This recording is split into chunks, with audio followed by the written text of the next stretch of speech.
Buenas tardes a todas, buenas tardes a todos. Hoy tengo en esta tarde un doble gusto.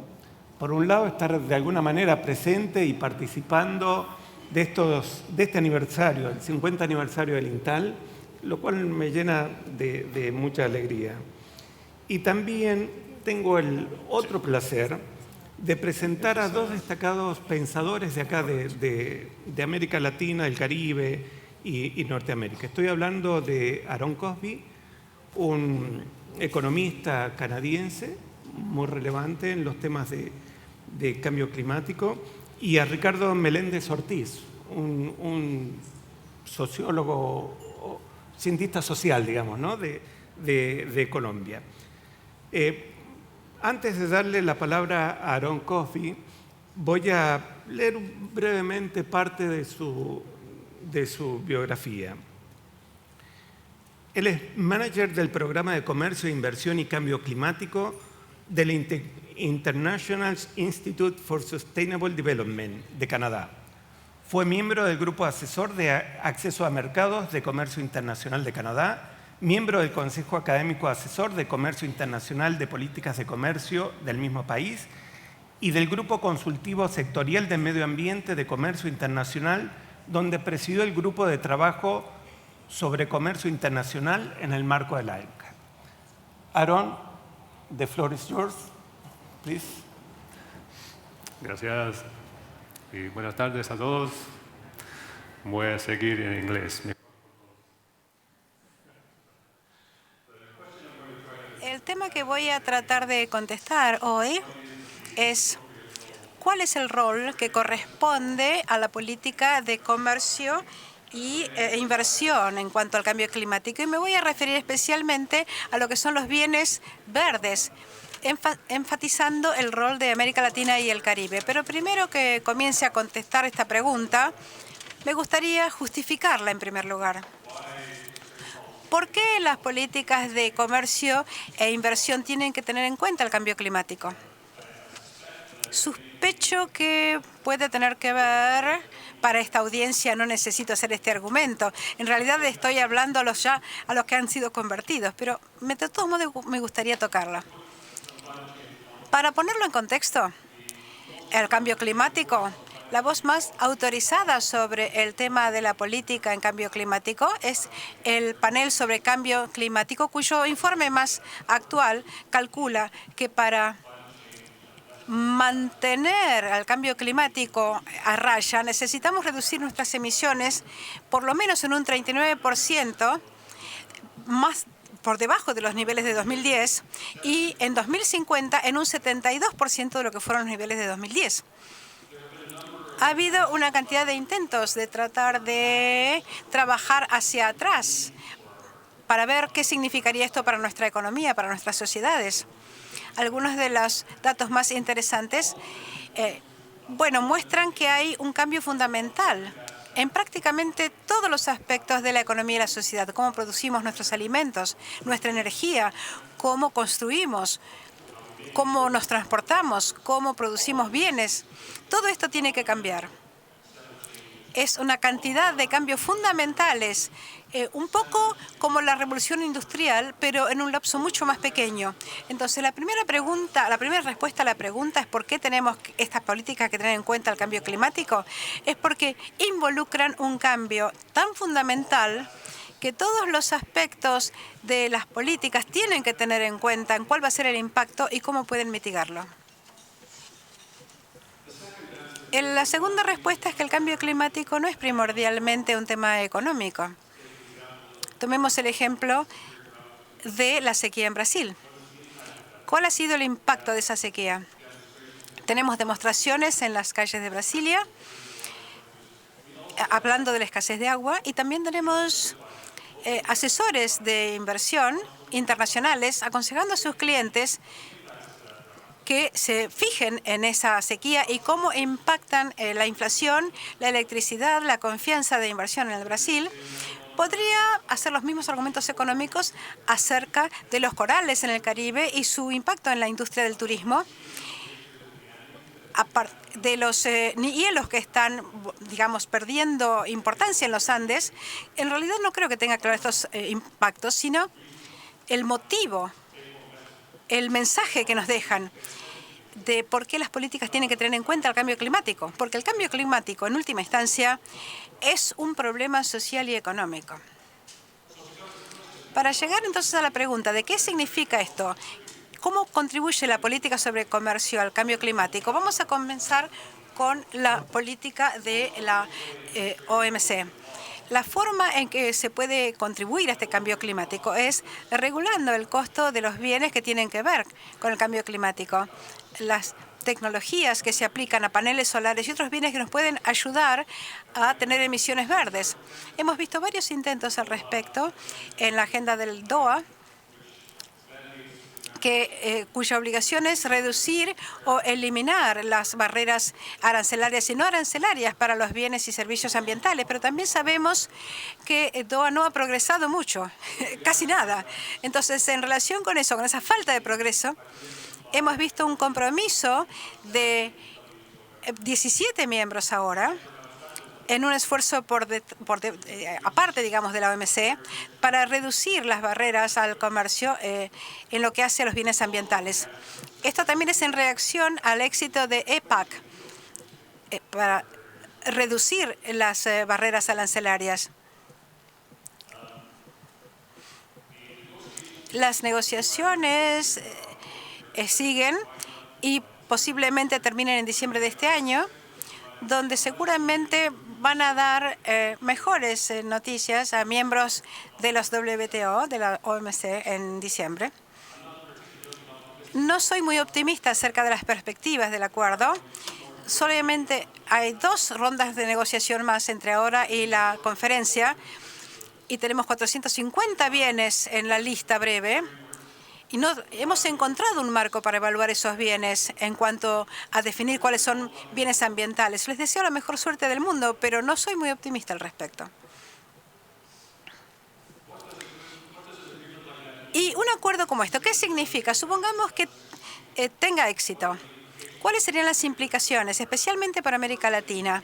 Lo primero que pensamos cuando pensamos en menores aranceles es la oportunidad de aumentar las exportaciones a esos miembros, porque van a ser formulados como un acuerdo multilateral entre los miembros. Los aranceles van a ser más bajas, pero más altas para los demás, para los que no sean miembros del acuerdo. Entonces, podemos pensar tal vez en las oportunidades que se abren para los exportadores de América Latina y el Caribe de exportar bienes ambientales a los miembros de este acuerdo. Pero si miramos los patrones actuales de exportación de un grupo seleccionado de bienes, los principales, muy pocos de ellos, tal vez solamente 3, representan más de un 1% de la participación global en esos bienes. Esto es bastante representativo, diría yo, como imagen. Hay que tener en cuenta que estos 3 ejemplos se dan en México, que por supuesto tiene un socio importantísimo en Estados Unidos, que es el mercado más grande para bienes ambientales. Pero por supuesto, este es simplemente un cuadro estático. Esto es algo que ya existe en este momento y no nos dice cuál va a ser el cuadro global y el acuerdo, digamos, la importancia que va a tener el acuerdo global a este respecto. Si miramos el caso de Brasil, importa lo que llegue a ser la lista final. Si tenemos al etanol, por ejemplo, como bien ambiental, Brasil va a tener una ventaja porque es el exportador líder del etanol en el mundo. Y los aranceles sobre el etanol son muy altos. Entonces, lo que estoy tratando de decir aquí es que esa ventaja comparativa es dinámica. Es decir, el cuadro estático no es un cuadro de lo que puede mostrar lo que va a pasar en el futuro. El éxito del etanol en Brasil ha sido resultado de una decisión estratégica del gobierno, reglamentaciones, subsidios protegidos por aranceles, un esfuerzo sistemático para transformar a Brasil y la infraestructura del transporte en Brasil para que se basara especialmente en el etanol en vez de los combustibles tradicionales. Lo mismo, una de las historias de éxito en ese caso es México, como exportador de paneles solares en los techos. México ha sido un exportador importantísimo. Eso se debió a la intervención estratégica del gobierno mexicano para, primero, crear un mercado doméstico en este producto y luego, cuando los productores habían llegado a una ventaja comparativa, buscar exportaciones. O podríamos mirar otro ejemplo, que creo que va a ser la historia de éxito del futuro. La producción en Colombia de heladeras libres de HCFC, es decir, el gas que utilizan las heladeras, que destruye la capa de ozono y que da lugar a gases de efecto invernadero. Entonces, esta tecnología, que es mucho más aceptable ambientalmente hablando, es una colaboración entre el gobierno y el Programa para el Desarrollo de las Naciones Unidas, que ha convertido 4 plantas y ahora el 30% de su producción se exporta a América Latina y el Caribe. Lo que quiero decir con esto es que cuando no vemos en este momento exportaciones actuales de bienes ambientales, bueno, esto no es el final de la historia. Las políticas verdes va a poder cambiar esos términos de referencia y esas ventajas comparativas. Y esto lo digo sabiendo cuáles son las dificultades de que cambien las políticas. La pregunta final en cuanto a exportaciones es ¿cuál impacto tienen, por ejemplo, los aranceles actuales para que los acuerdos los rebajen a cero y en ese caso fueran realmente importantes? Si miramos los 6 importadores principales de bienes verdes que ha confeccionado, una lista que ha confeccionado la Secretaría de la OMC, no es muy alta. No estamos mirando grandes aranceles en este cuadro. Por supuesto, hay algunos aranceles altos en algunos bienes, o sea que va a haber algún impacto. Pero en un cuadro global no estamos viendo nuevas oportunidades de exportación de bienes ambientales como resultado de este acuerdo.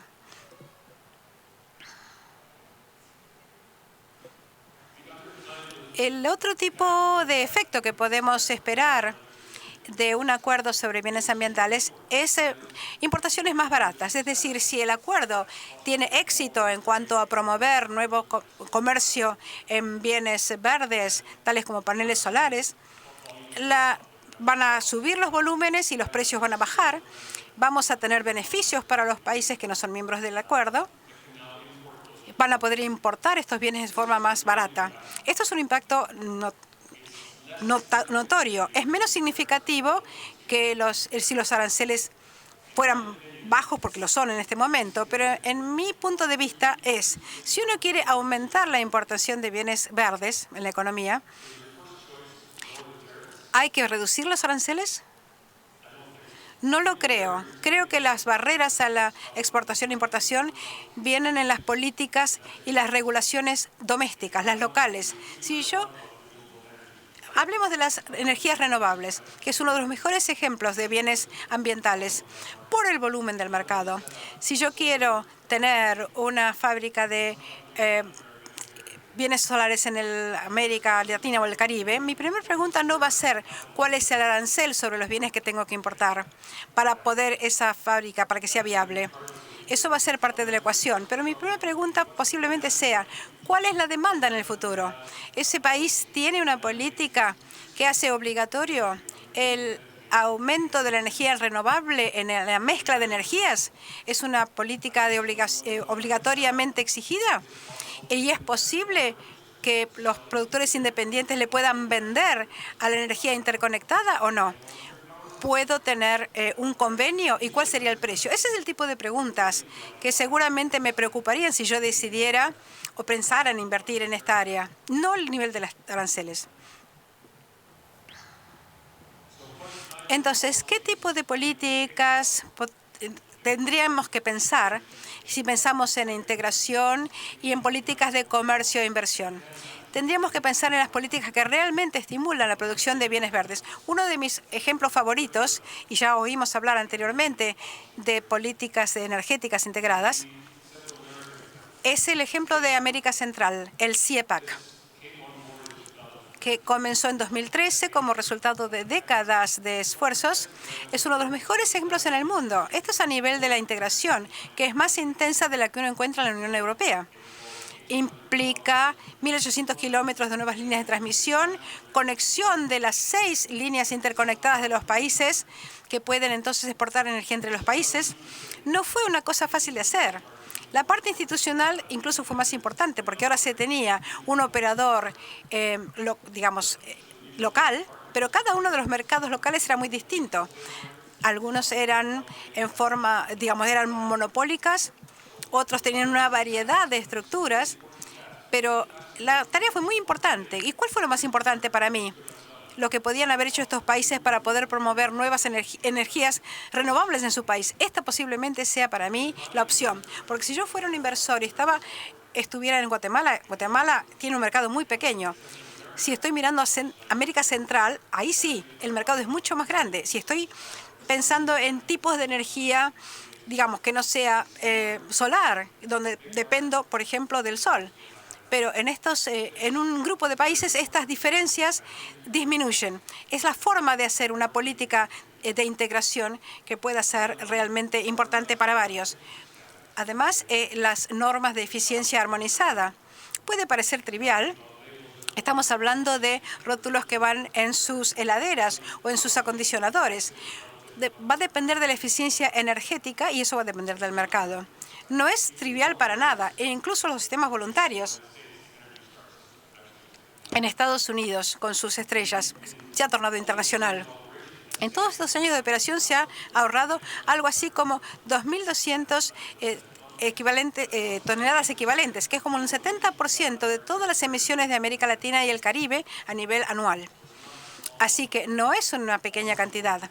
También es importante que le ha ahorrado al consumidor de los Estados Unidos 295.000 millones de dólares y ha reducido su demanda de electricidad, que también es importante, un factor muy importante, especialmente en países que tienen escasez de electricidad.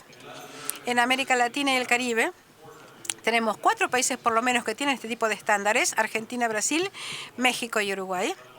Pero todos ellos son distintos. El enfoque es distinto, el marco regulatorio es distinto. Entonces, si yo soy un productor de acondicionadores y quiero venderle a este mercado, voy a tener que tener 4 propuestas distintas, 4 abordajes distintos en materia regulatoria. No es la forma de crear una firma que tenga competitiva a nivel global. Tengo que venderle a un mercado grande, a todo el mercado latinoamericano, como si fuera uno. Ese es el tipo de política comercial que necesito, armonizada, para que las firmas puedan competir a nivel internacional. Así que si queremos ese tipo de bienes ambientales competitivos, esta es otra forma de poder hacerlo con políticas locales y marcos regulatorios comunes, mucho más importante que simplemente materias primas. Este es un gráfico interesante que muestra el impacto del esquema de la Unión Europea de rotulado, que se aplica a una cantidad de productos, pero en la parte de heladeras ven que la adopción se dio en 1993 hasta 2005. Vemos un desplazamiento del menos eficiente al más eficiente. Por supuesto, es voluntario. Se podría hacer en forma obligatoria la adopción de estos rótulos. Pero es el gobierno el que determina qué tipo de eficiencia se necesita, en eficiencia energética, quiero decir, dentro de cada país. Estamos hablando de calderas, por ejemplo, de heladeras. Esto tiene un impacto muy serio y permite un mercado integrado en el que los productores puedan vender. Para concluir, el comercio y la inversión son claves para diseminar bienes ambientales que van a ser necesarios para la economía del futuro. No puedo imaginar un cambio climático, digamos, que deje de tener importancia para los mercados que vamos a ver, donde se produzcan estos bienes verdes en todo el mundo. La reducción del 70% en el costo de los paneles solares que hemos visto en los últimos años fue porque China pudo exportar estos bienes a todo el mundo. De no haber sido por eso, nunca lo hubiéramos visto. Sin embargo, la política comercial multilateral puede ser de ayuda, pero no es todo.